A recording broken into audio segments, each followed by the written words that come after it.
Hi, everyone. Thank you so much for joining us for this session. My name is Adam Zabner. I'm a state representative representing Iowa City. I am a proud product of Iowa's public school system, and in my 3 years in the legislature, education has been one of the most persistent and controversial topics we've worked on. My first ever vote 3 years ago was against a private school voucher program that will cost Iowans over $300 million next year. We've had right wing ideas written into our curriculum, attacks on special education, and limits on intellectual freedom at our universities. This year, the Trump administration has taken many of these policies national. Most recently, the budget passed by Congress last week includes a form of national school vouchers, large tax credits that families can use to pay for private school tuition. At the same time, many students still have not made up the educational losses caused by the pandemic, and eighth grade reading and math scores are down across the country. So I'm very excited to be joined by today's panel to discuss the national fight around education. John Rogers is a professor at UCLA's School of Education and Information Studies. He studies the relationship among democracy, education, and different forms of inequality.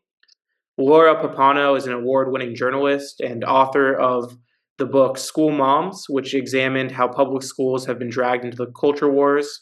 And Ronny is the associate director of government relations for the National Education Association. John, Laura, and Ronny, welcome to the Rural Progress Summit. Before we start the discussion, just a quick reminder to our viewers that you can submit any questions through the Q&A button on your screen, and thanks again for joining us. John, I want to start with you. The big, beautiful bill, as I mentioned, created a national school voucher program. What is the most likely impact of a national voucher scheme like this? I worry about the effect on public schools generally. As a national voucher scheme moves forward, there will be less resources for our traditional public schools that serve as anchors for the communities that they're serving. And that worries me greatly. Okay. Well, I want to pivot into an open-ended question for everyone. What is your biggest concern about the future of public education with the current political climate at the state and national level? And maybe we'll start with Laura and go to Ronny and then John. Sure. Sure. So I actually think it's connected to the voucher question that you just asked. In the big headline, I think, is that we are going to have an entire kind of group of students who are just simply not educated. If you look at the way the vouchers are being pitched, I've done a lot of reporting in Florida. I did a story 2 years ago when Florida first expanded to become the largest voucher program in the country. At that time, I looked at the data, and only 4% of the schools that were accepting vouchers were nonprofit, non-religious, and accredited. And I'm doing some more work now, and you look into how much the vouchers offer, the fact that the schools get to choose themselves, that we have a wellspring of for-profit schools which are billing and taking this money. And it's a very troubling situation. And the top private schools are simply not accepting. And they can't. We don't have the capacity. I mean, 85% of kids attend public schools, 85 plus. So it's very problematic. We're going to have a lot of uneducated people in America. You know, one of the things we've seen in Iowa, too, is just really large increases in tuition that make the voucher really, ineffective in terms of making private schools accessible for kids that previously couldn't afford it. Ronny, what are your thoughts? Yeah, I would really love to build off of what Laura has already mentioned. I think one of the biggest things I think about is that we already know that 95% of students with disabilities attend public schools.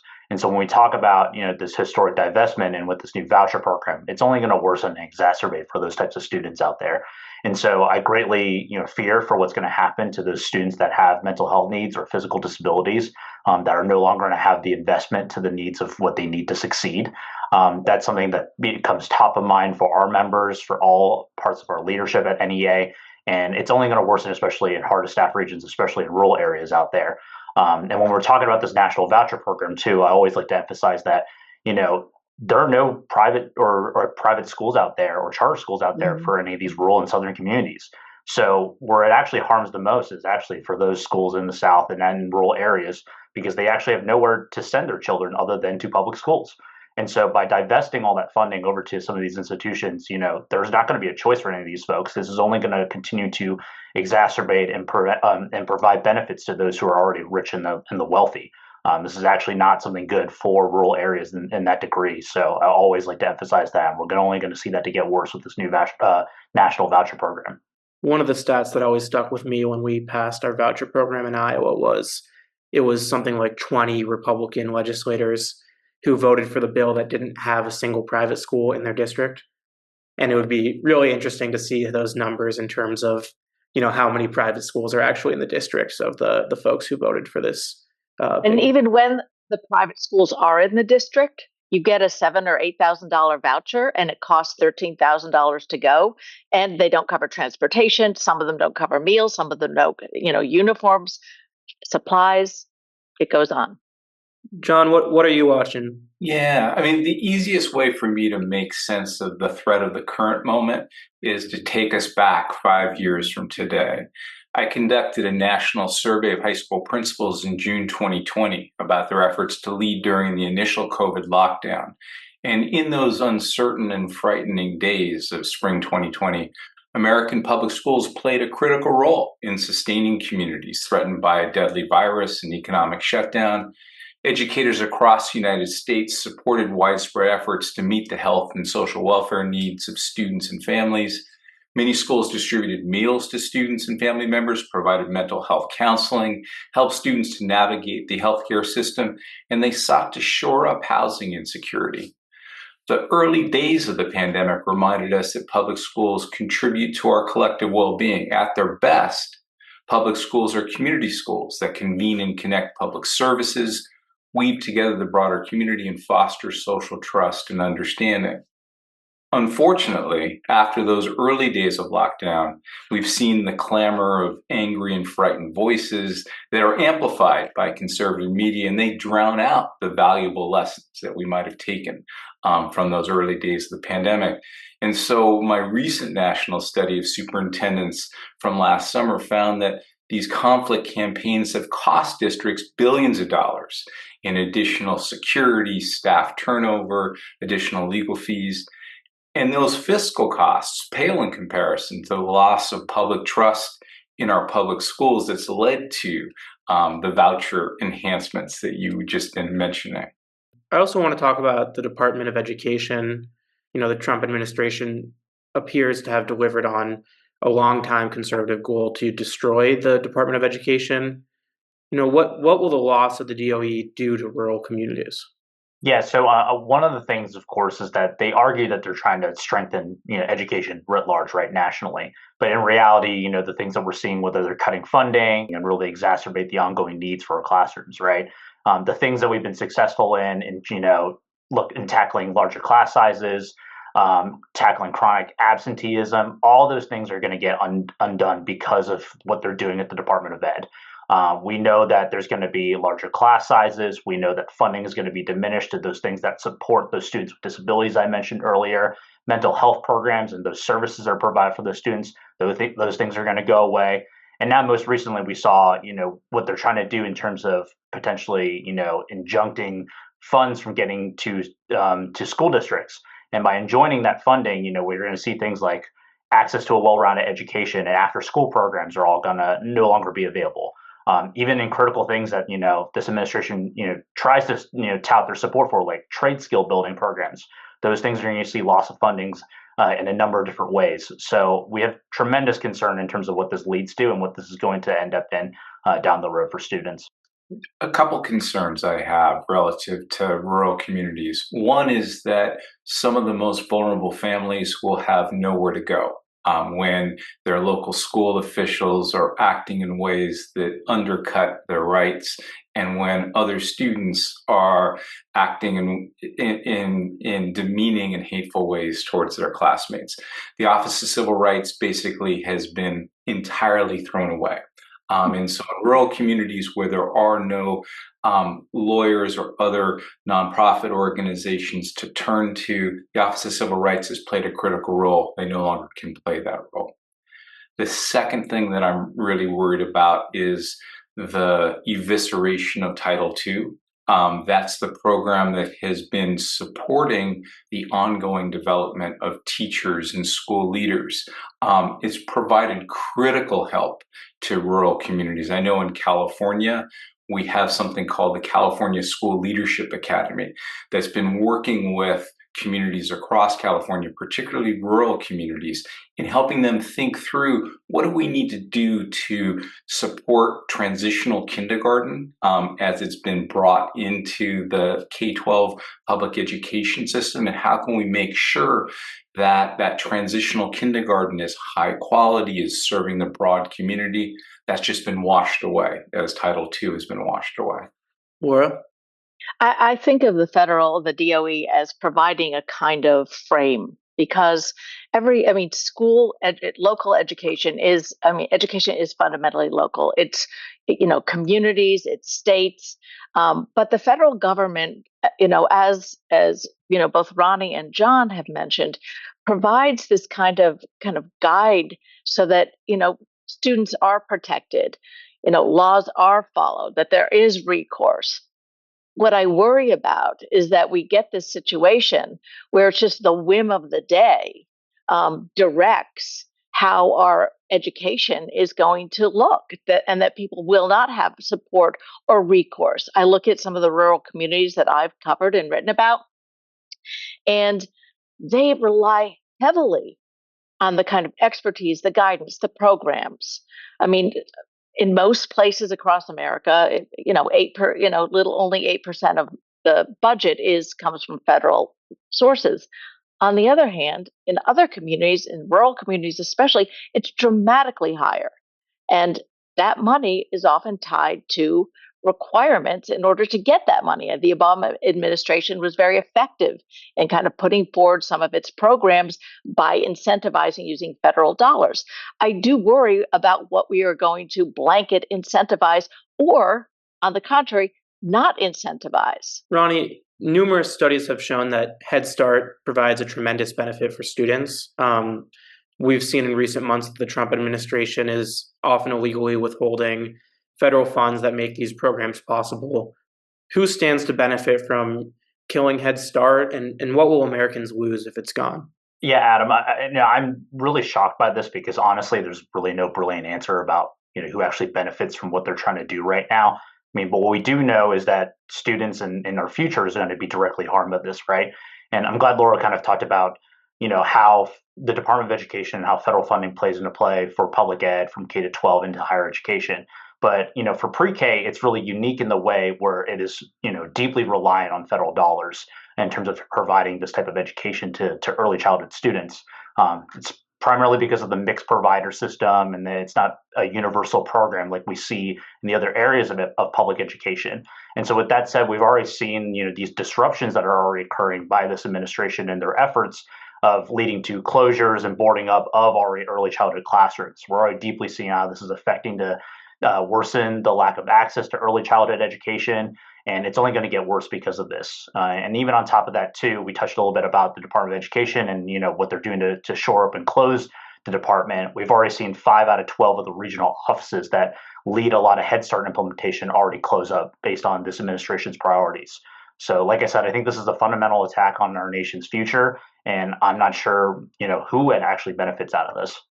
I also would say Head Start, in addition to developing young people in critical ways, it's an important democratic institution, right? Head Start builds networks of understanding and trust. It enables young parents to feel less isolated. It enables those parents to feel like their families have the support of the broader community and society. That's critically important. Yeah, I mean, Head Start changes lives. One of the students that I have mentored over the years would not be where he is today if he did not have Head Start. He's from Mississippi. His mother had him when she was 15, but she got Head Start involved. He became a voracious reader and ended up going to Yale, where I met him. And recently, he gave me a phone call when he earned his PhD. And he is now an education policy person in DC. And I said to him, I said, your son will have a very different journey than you did because of the start of Head Start. And he does have a charming, delightful little munchkin of a son. That's such a great story. Thank you for sharing that. Laura, conservative activists like Christopher Rufo have been, cherry picking obscure academic topics, weaponizing them into propaganda to convince parents that local schools are indoctrinating their kids with extremist ideas. What can we do to better defend against these tactics? And what has the impact of that fear really been on our communities? Wow, where to begin with Chris Rufo, right? Some of the research I did for my book, I actually tracked, and I had a linguistic professor friend of mine look at the use of CRT and how he created it. And there was one thing that really struck me is he said when he was getting this rolling, he actually said in March 2021, we have successfully frozen their brand, critical race theory, into the public conversation and are steadily driving up the negative perceptions. We all know that CRT, SEL, what have you, these acronyms, they don't anymore stand for the things that they actually stand for. So in answer to your question about what do we do, I would argue that we need the same energy and branding and marketing that we're seeing on the extreme side of the coin. I mean, this is nothing more than effective communication. And when I was covering in rural Idaho, I was covering an election that was a school board election with some far right candidates. And I ended up speaking for an hour plus to one of the candidates' campaign managers, and I said to him, I said, what is it that what is SEL? I said, well, what is it that what's the problem with it, SEL? And he said, I said, you were in the Army. It's kind of like, get everyone on the same page so we can be a team. And he goes, we don't know what it is, but we don't like it. So that tells me that there's a communication problem. There's a language problem going on. And that is what we have to pay attention to, because the facts don't stand up to the far right rhetoric. But nobody knows that because it's been so effectively communicated. How do we start to tackle that branding problem? I mean, if you were on a school board or something like that, what would your approach be? I would start telling stories. I mean, I would. So my daughter during the pandemic was in Dallas ISD, and she was out there every single day, handing out school lunches and food for families. Have photos of that. Put that on, social media. We need the stories of the handheld attention, caring teaching that is actually truly going on that nobody sees and that everybody takes for granted. Tell those stories.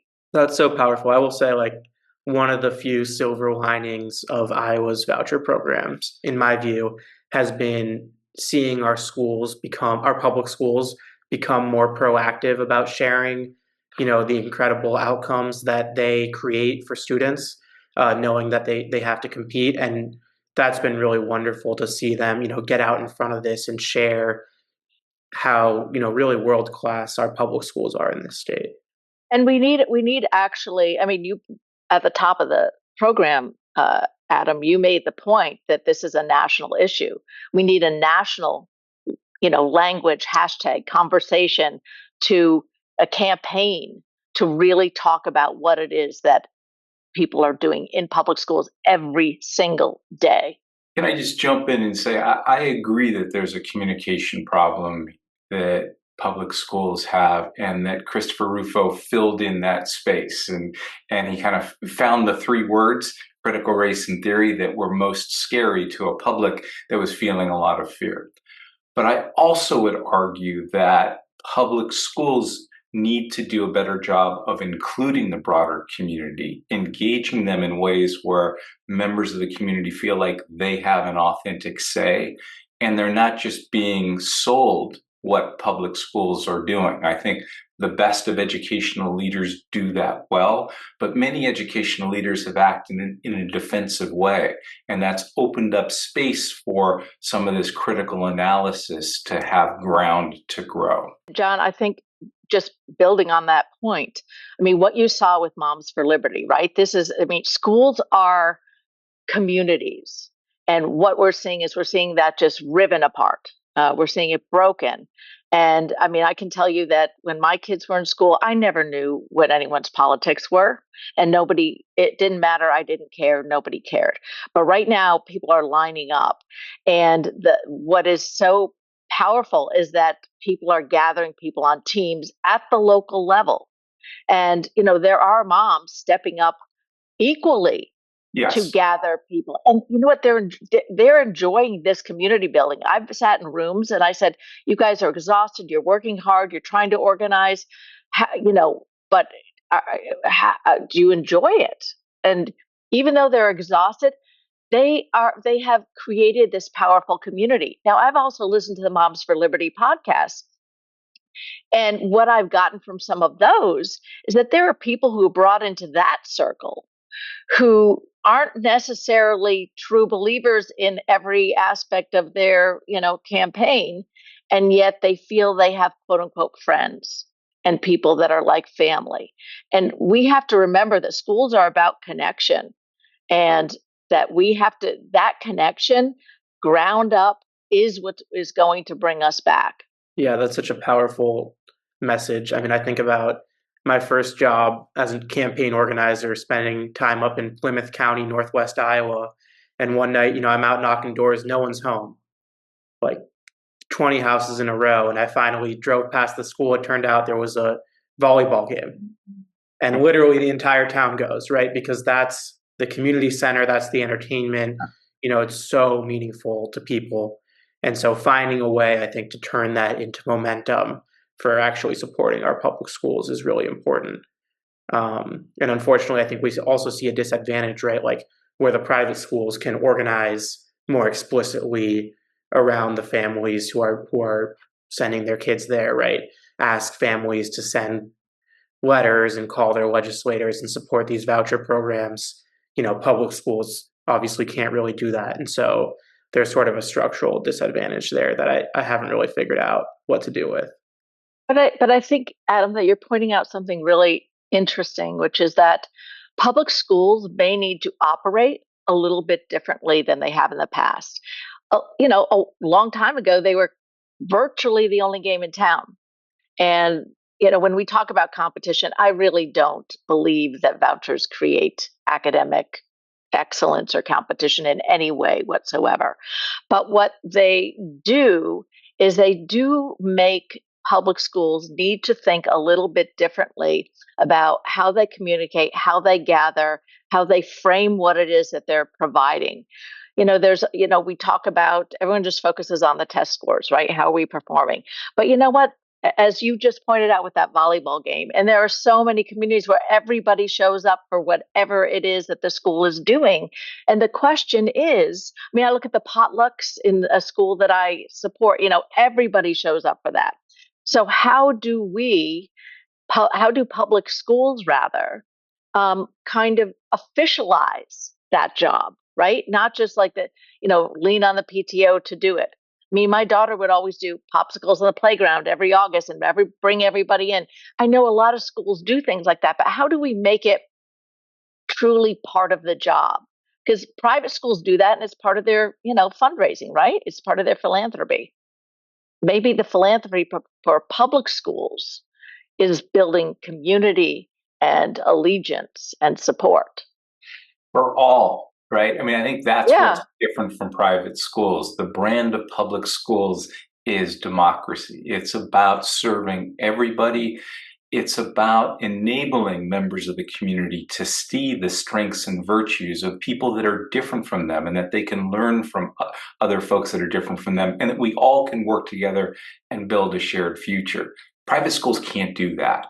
But I think to your point, and to the point of the last election, that it's really, really important to not use that 30,000 level democracy language, right? We've got to say, you know, Priscilla and Joe are organizing and they are gathering everybody for, a potluck this day. I mean, it has to be really tangible. It has to be so on the ground. Ronny, you must spend a lot of time thinking about this. I mean, what's the language you're using when you're thinking about explaining the impact of public schools? I mean, yeah, I really just want to echo everything from what John and Laura have already emphasized, right? I mean, when we talk to our educators, especially when we're fighting back against this, awful bill that moved through the budget process, it's about local impact, right? Our educators, more than anything, when we talk to them about their different workshops about how to advocate or how to be engaged with any type of decision maker or policymaker, including at the local level, is that always focus about what you know, right? And focus on what you know in the classroom, what you are doing exactly with your students day to day. I mean, no one knows that better than our educators, right? They see this day to day. They see what our students are going through, the economic impacts, what is facing the community writ large. They are the experts about that, right? Us in Washington, we can obviously talk about the detrimental impacts about what this is going to do as a nation, but most importantly, what happens back at home goes back to our educators. One of the things that we really try to emphasize too is about how can we get pro public education folks elected into office, right? At all levels of government. Really glad to hear that, like, we need to be engaged in these local elections and these local decision makers. But how can we provide as an alternative to some of these, Moms for Liberty type candidates or those who are backed by these folks? And we can really settle with that with our educators. NEA has a brilliant program called our See Educators Run program. We love to work with our educators who are interested in going into public office in any level of government and teach them how to effectively run a political campaign and how to go organize through that aspect and leverage the community partnerships and relationships that they have already naturally fostered through the numbers of years of them being a veteran educator, right? That is a great resource, and they can really leverage that to be an effective policymaker down the road. So whether they're looking to run for an elected office to pose as, a foil to what we're seeing, or just really become engaged, ultimately, to everybody's point already, is that what are we doing locally? What's happening back at home? How are folks coalescing at the local school? Whether it's through elections, where oftentimes these schools are voting precincts, right? Or maybe a school library, or even the school. Just the school campus is like one of the best Wi-Fi hotspots, right? There are ways where folks coalesce and meet together, and that is the best way we can engage other allies and community members to, continue that discourse and continue that conversation. That's the most beneficial thing we could do right now. And I think that it's particularly important right now because I've covered the Moms for Liberty summits since they began. And after the last one, I was like, they are all over the map. I mean, this is before the election. And I thought, I'm not sure they're going to really last if they're as confused in their presentations as they were when I saw them in DC. And yet, as soon as the election happened, the support, their integration into the institutionalized far right, organizations, and now, I'm on their email list. They are organizing group education sessions all around the country to get people to run for office, and they are bringing resources. They are telling the stories on their website of new people joining. They're doing a podcast to talk about the experience that the people are having and the friendships they're building. I mean, it's, they have a lot of resources to do things, and that needs to be, we can meet, there are a lot of folks on the local level who are recruiting candidates to run. Who support public schools, both Democrats and Republicans. I'm aware of some in rural Idaho who are working hard. But it's, I think it has to be even more organized. That's a great point. When you think about Moms for Liberty, some of these other groups, and, it seems, at least from my perspective, that maybe they had a decent amount of popular support during the pandemic. Some of that has maybe faded, but they're really strong organizations. I mean, who's funding all this? Where are those resources coming from, and what are their motivations? Yeah, well, I mean, I know, when we look at the money situation, one of the things I've been doing lately is spending a lot of time looking at some of the private nonprofits that are administering voucher programs, especially one in Florida. And if you look at who's on that board, they are people represented from national DeVos, Walton Family Foundation. You look at, and even though they're private nonprofit, they're going to basically be in charge this year of $5 billion of administering scholarships. If you also then look at who heads those groups, and then you look at the PACs that they're organizing, and you look at who's donating to the PACs from out of state, and you look at who those PACs are then donating to. The idea that this is all kind of, accidental is ridiculous, because you can start connecting the dots. Transparency USA is a great website. I wish they were in all 50 states. But you can see who's donating, and it's stunning. There is nothing private nonprofit about this, except perhaps in the letter of the law, because everybody is friends with everybody and donating for an agenda that they all agree on. One thing we've seen the last year is the spread of a lot of this to our universities and attacks on our universities. I have the University of Iowa, major university here in my district. We've seen, attacks on different professors. This year, the legislature created a, school of intellectual freedom based on the idea that, professors are censoring certain ideas, or certain ideas aren't represented enough on campus. We've seen all kinds of attacks on the types of language that can be used. What does it mean for America if our nation's universities, and in particular the public ones, are diminished? If I can jump in as a representative of one of our public universities, just a few things we lose. We lose a commitment to open inquiry that is essential for scientific advancement and creative expression through the arts. We lose the capacity of universities to serve their communities with public health and legal assistance and educational support. Rural communities in particular lose core institutions that are essential to their economic well-being. So we're losing a lot with these attacks. Yeah, at NEA, we also represent higher education faculty all across the nation. And I think, as John mentioned, this is just an attack on academic freedom, right? Part of the reason why higher education has existed for centuries is really just about the freedom of expression and thought, and the ability to critically think and challenge and research and have these discussions from diverse ideologies and really challenge each other, right? I mean, it's not about, we're one side of the aisle or the other, right? The part about higher education and universities and colleges, why they got created in the first place, is for us to have that kind of discussion and have that forum for both sides to have that free thought and challenge each other in that way. And so as we see these censorship tactics take place, and we're looking at research grants and other things being attacked and being rescinded back, this is a dangerous thing that's going to happen. In a place where we won't have the freedom and the ability for students and our higher education instructors to be able to look at the things that we need, there's not going to be the same type of developments and things of solutions that are going to be resolved as we've seen in centuries of that type of thought in higher education, what we've been able to produce. So we have a question. I would say. Oh, go ahead. I would just, to the higher education piece. We have been, people who support public higher education and freedom of, expression. We have been way behind on this.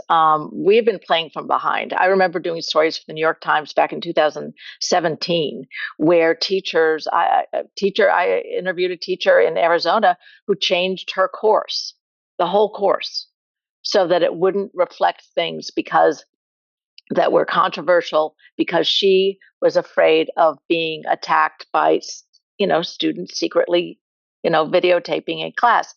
That was back in 2017.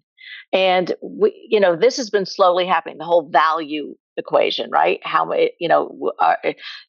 It's the wrong question, right? This is the wrong question. We are allowing ourselves to be backed up by a kind of campaign of bad questions because we haven't been paying attention to what's happening. So, I mean, and just one last point about the restrictions on the foreign students, absolutely devastating to the sciences and research. And I mean, I can't even, we could spend a whole hour talking just about that. Yeah. And one of the things I find deeply ironic here too is at least the campus in my district, Trump probably performed the best there of any candidate in at least any Republican candidate in at least the last 25 years. And so it's interesting that now is the time when there's all these attacks at universities at the same time that the students and young people are actually in some ways moving to the right. Well, they are, and because that's the cool kids. But I think the problem is that we've created this division, liberal, conservative. That shouldn't be the frame, and that's the problem. Is that we've created a stark dividing line and forcing people to choose very extreme sides. Yeah, that's a great point. We have a question in the chat about DEI and sort of the conversation about DEI. It's a big can of worms, but I'm just curious your all's thoughts. I mean, how is DEI being used by conservative movements, and what does that fight look like for our public schools and for our universities? I mean, I was on the campus in Florida right when those things were happening, and I spoke with students who, some professors were just halting what they were saying. I was in the LGBTQ center, which, the offices were empty, the things were pulled off the walls. It affected, the students felt that they were suddenly unmoored. And I think it's having a kind of very stark effect. On the other hand, I did find professors who highlighted on their syllabi, this is in conflict with the law. And and things that I say, and I think that bravery is really, really important. The problem is that the flip has happened. It's another language thing. Is that then the conversation is, well, it's just about merit. Well, actually, if you look just on merit, we wouldn't be kicking people out of the military. We wouldn't be not allowing certain people to be considered. I mean, it's really stunning because the language is merit. But that's not what's going on. So that needs to be called out. And I think what we want to lift up, to draw upon John Powell's work from Berkeley, he talks about belonging. And most parents, whether we're talking about schools or we're talking about universities, want educational spaces to be spaces where everyone experiences a sense of belonging, where everyone's treated with respect. There's dignity afforded to all members of the school community or university community. That's what DEI at its best is about.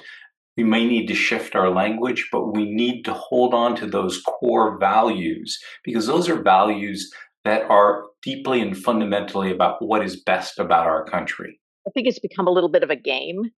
And I think there was that New York Times piece about the University of Michigan, which I think was a very kind of sobering consideration of the issue.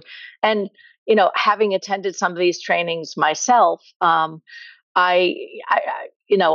was in one where someone was yelling, "I can't talk to white people." And I'm thinking, well, why the heck are we all here then?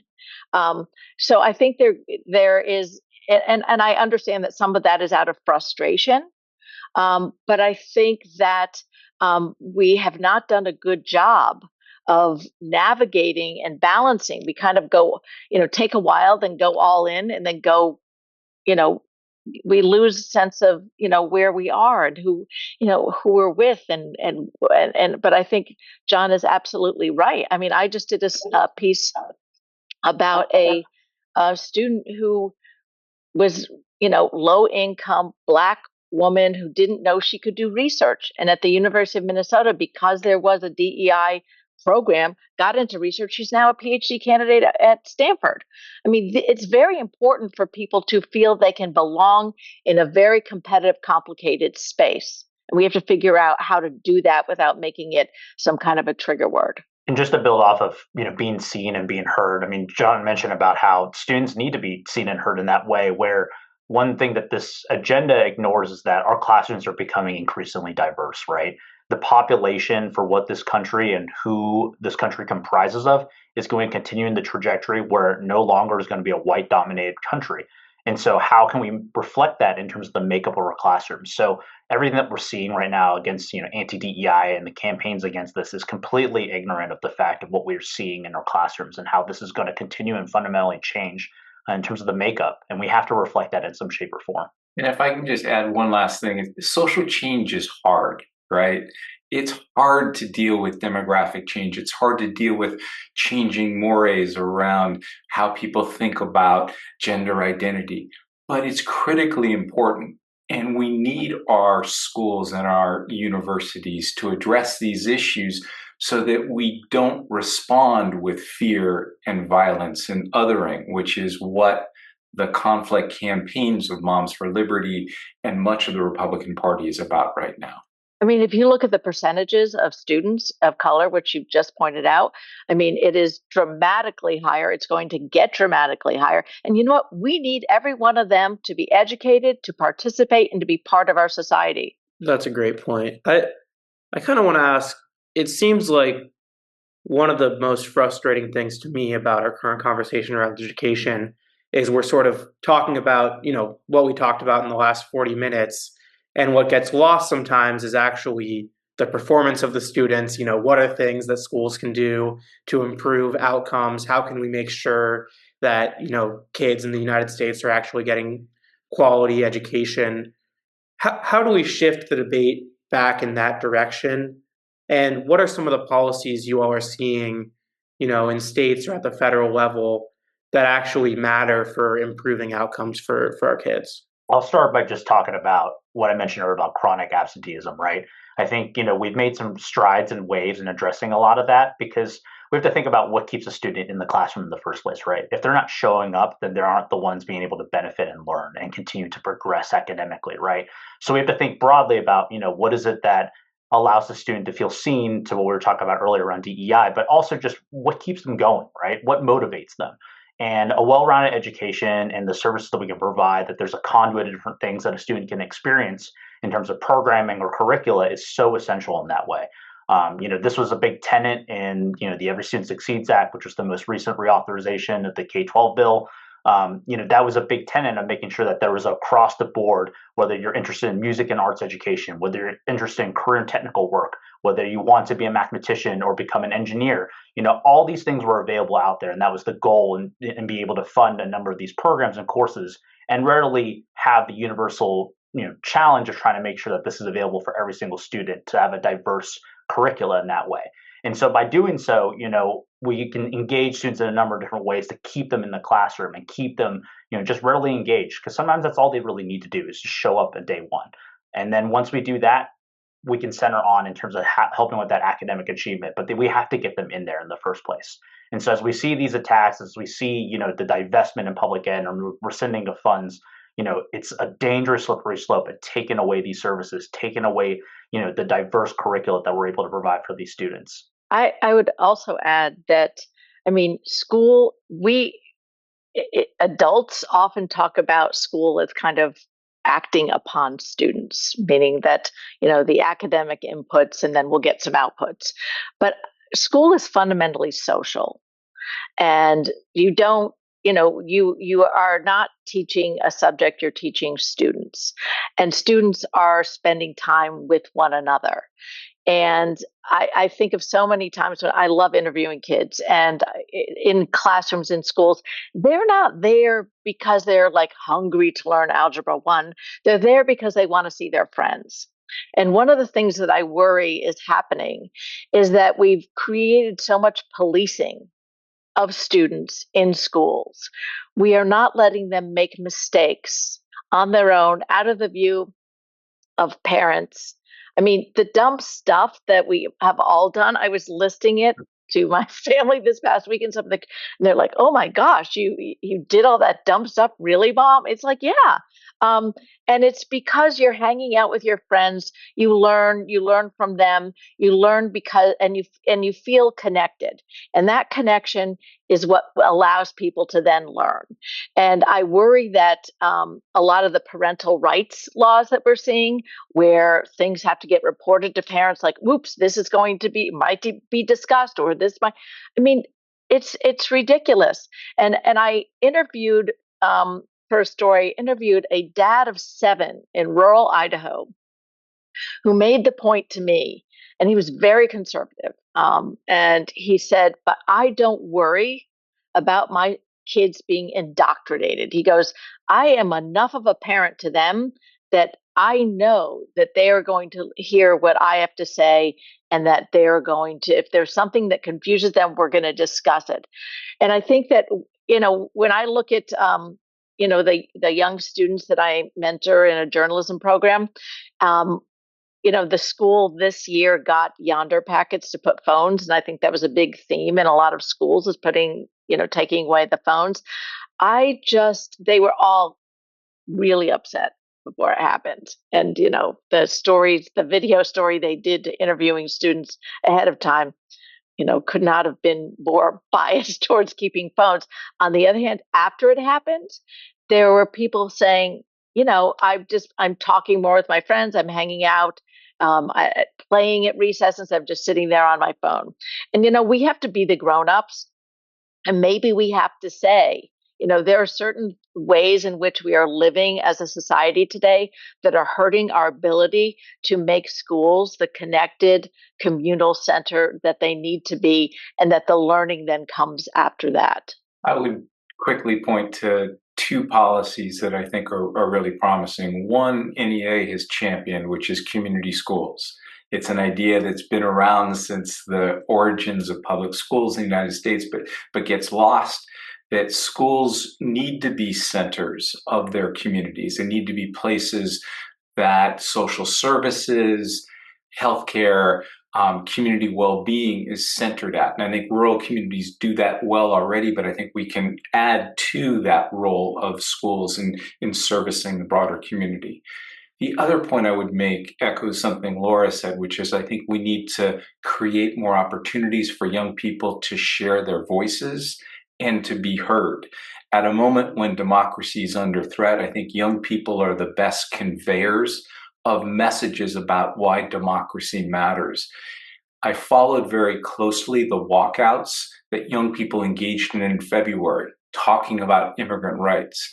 What was striking about those walkouts around the country is that young people often were walking out and talking about the needs of their classmates, that they cared about their classmates. They were talking about their mothers and their aunts and their grandparents and how they were committed to doing for them as was done for them.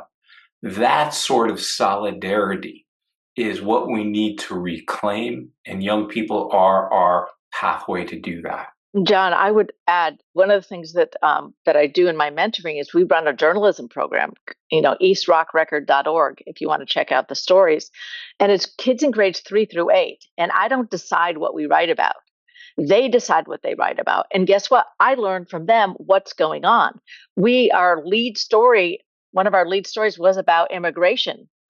They were deeply, deeply concerned for their families, for their family members. We had students fessing up and writing about the problem with vandalism in schools, which is happening people are vandalizing bathrooms, and in ways that just wasn't happening a few years ago. That to me tells me that there's a deep level of pain, frustration, not being loved and listened to. And I have found in a strange way the school newspaper and them knowing that they can interview the mayor, that their voices matter, their questions matter. We need to give them platforms to tell us what's going on. That's such a great point. We have a couple questions here in the chat about how to get more involved in local school board races, how to look for and recruit candidates, whether or not there's good groups that folks who are watching can go to find good candidates and get involved, and very interested in your all's thoughts on that. Yeah, I'd just like to reemphasize again the See Educators Run program that NEA runs. I'm happy to share a link in the chat, or if I can provide to the folks here to help distribute it out there. It's a great way for us to help find those folks who are interested in running, or members of our union that are interested in running for public office and all facets of government. So it's a great way to see those who are engaged and who we have supported throughout that program, who have went through that training. And also, of course, the NEA Action Fund, that's our PAC, that we help support federal and state candidates in terms of those who we believe are pro-public education and could help, move the needle and move the conversation forward in terms of fighting back against, these folks that we talked about earlier. There are a lot of, in where there have been hotspots, there have been a lot of organic groups, often organized by moms, and they have become more, organized and codified because moms are organized, and many of the people that I have written about, connected with, are out there recruiting candidates for school board. And in some states, I think Pennsylvania is one of them. And I got just a message from someone in New Jersey. What I'm seeing is these groups creating kind of statewide coalitions increasingly. Also, the group Red, Wine, and Blue is a good resource for those in terms of organizing. They have a lot of resources. One of the interesting things there too, at least in Iowa, is we've had a move after Moms for Liberty performed pretty badly in the last round of school board races. There was some effort to try and make those races partisan because the idea was that that was what was holding them back. So I just find that all super interesting. We have a question from Annie in the chat about teaching of the arts and how the new federal policy shifts will impact things like theater and art and music programs in our schools. The most recent announcement that we heard from a few days ago about how this administration is trying to rescind, or rather stop funding from being implemented in various areas. And one of those key places is Title IV Part A funding. And this is a block grant that was established in the ESSA bill that I mentioned earlier. And that specifically looks at supporting a well-rounded education, which when we looked at ESSA and to define the term well-rounded education, music and the arts was a very distinct two terms that we placed within that definition. And that was the ability to let school districts who receive this funding, take a look and focus where, is music and arts education a place that they need to be funding for? And they have the flexibility of doing so with this block grant. And so as they look to, impound this type of funding, if that's the direction they're taking, we could directly see federal funding, get blocked in this way from getting to these crucial programs. So it is a dangerous route, and I do worry about what's going to happen to that. But certainly, I think with the most recent announcement that those two types of programs will be impacted. Yeah, I mean, I'm a former regional theater board chair, and the assault on the arts, at all levels is very distressing because it's not, the arts are often viewed as kind of quote unquote extras, but they are hardly that. The arts is the vehicle through which we understand ourselves and our world. And I think that when we talk about the mental health issues in schools, when we talk about this kind of need for connection and belonging, that it is incredibly important and powerful that we support these children in whether it's local. I mean, it's a problem at every level, the funding piece and the control piece that we're seeing, at the Kennedy Center even, right? That's a great point. One more question I had, we touched a little bit on the situation with phones in schools. And, I think about, we passed a law this year in Iowa that I was proud to support. One of the things that was immediately clear to me, like I went in and talked to a classroom at the high school I went to, and the first 5 minutes of the class were not devoted to like getting all the kids to take their earbuds out, which to me, well, it was just a huge change from what I've experienced in recent years. And so that felt like a big win to me.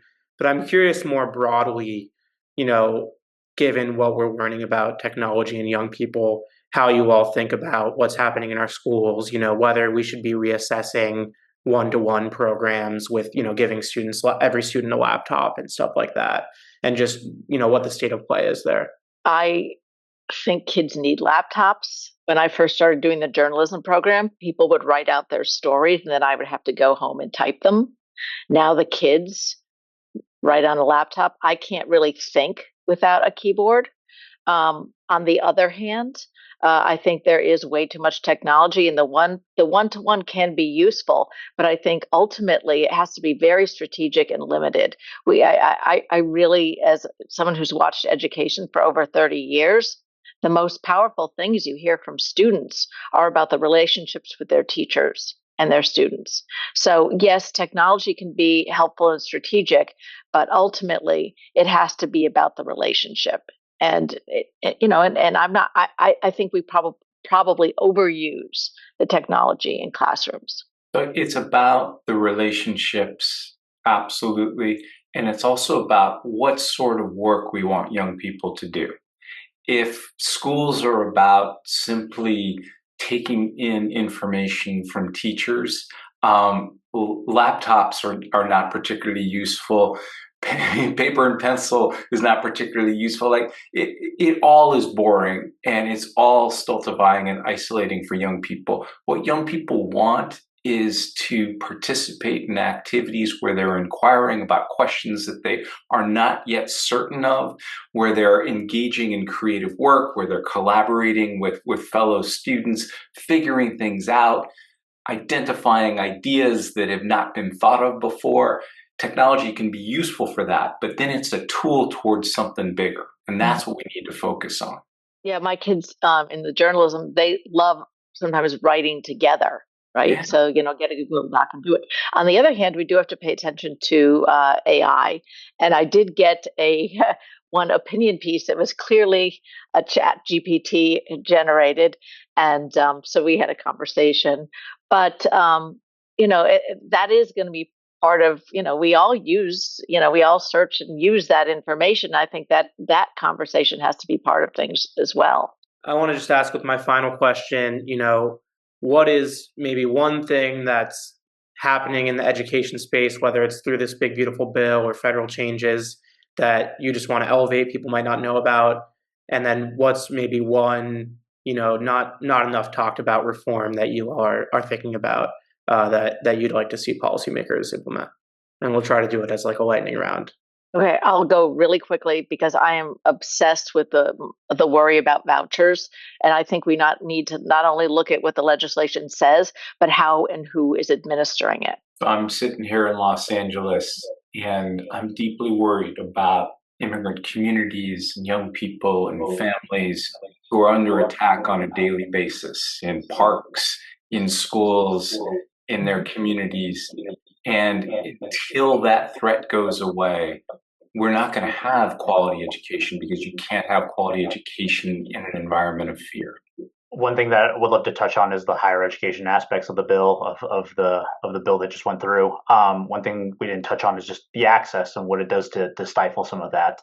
The bill looks to tackle in a different number of ways around repayment and what types of loans are being lended out in the future for access to higher education, and it's really dangerous in a way where we haven't long-term resolved the cost of college, right, and the cost of a post-secondary education. So I have deep concerns in terms of how folks are going to be able to repay for some of the loans they'll be able to take out under the new plan, and just the over-reliance then to resorting to private banks and higher interest rates, because the federal government will no longer be able to provide them those types of loans and that types of lending that's public access. I want to thank you all so much for joining us for this panel.